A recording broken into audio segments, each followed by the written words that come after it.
Hi, and welcome back to the podcast. Today's episode is about for the people who outgrow old versions of themselves but still feel haunted by the stories people tell about who they used to be. And honestly, this conversation is uncomfortable but necessary because not every heartbreak comes from relationships. Some come from friendships, and some come from realizing you were hurt while also admitting you weren't completely innocent either. I think one of the hardest things about growth is realizing that becoming a better person does not automatically erase people's memory of your worst moments. Sometimes you change, but people stay attached to the version of you that benefited them emotionally. And I want to talk about friendship, especially silent jealousy, especially unresolved conflict, especially what happens when people choose gossip over communication, because people romanticize friendships all the time, but nobody talks about the emotional competition that can quietly grow inside them. You can love your friends and still compare yourself to them. You can support people and secretly feel insecure around them. You can laugh together while resentment slowly builds underneath. And that's the truth many people are too ashamed to admit. Sometimes the jealousy isn't even about beauty or money. Sometimes it's about attention, validation, who's liked more, who's chosen first, who's listened to more, and who seems more loved. And instead of communicating honestly, people start moving weird. Passive aggression, indirect comments, distance, mocking disguised as jokes, talking behind back. Now, here's the part most people are afraid to say. Sometimes everyone involved contributed to the downfall. Not every situation has one evil villain and one perfect victim. Sometimes people mishandled pain. Sometimes people reacted immaturely. Sometimes pride got involved. And sometimes people choose ego over understanding.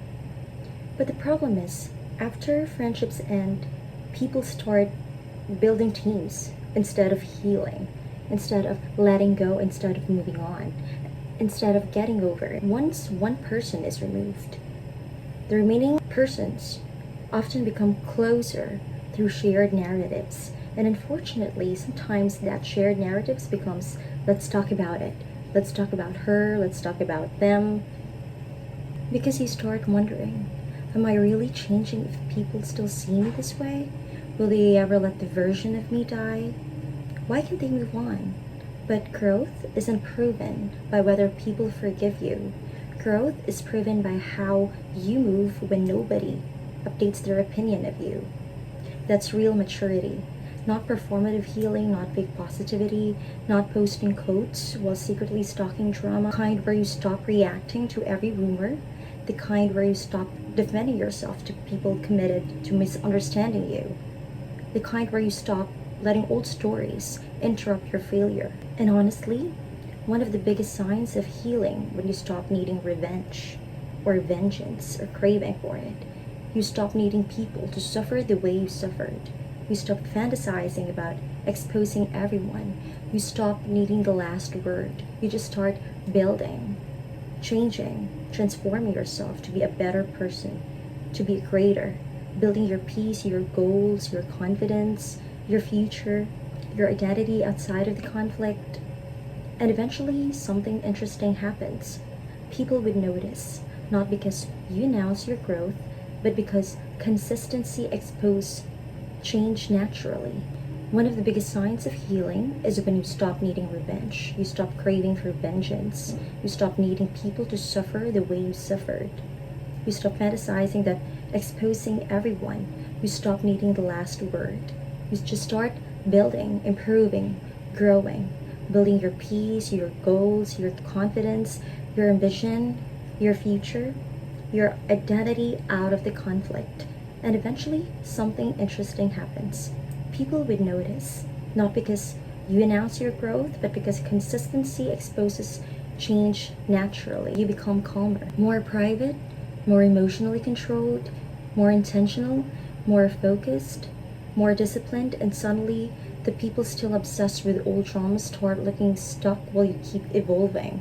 That's why I always say, Your life eventually speaks louder than your explanations. And I know some people listening are probably carrying guilt too, like me. Maybe you regret how you handled things. Maybe you wish you communicated better. Maybe you wish you weren't so insecure back then. And maybe you wish you didn't participate in toxic behavior. But don't stay chained a version of yourself you're actively trying to outgrow. Self awareness should lead to accountability, not self destruction. You are allowed to become different, you are allowed to change, and not everyone will witness your transformation up close. Some people only met the survival version of you. Some only met the immature version. Also, some only met insecure version. That's okay. That's totally okay. People are allowed to remember you differently, but you're allowed to continue evolving anyway. And before this episode ends, let them. Your responsibility now is not to win every narrative. Your responsibility is to become someone your younger self would be proud of.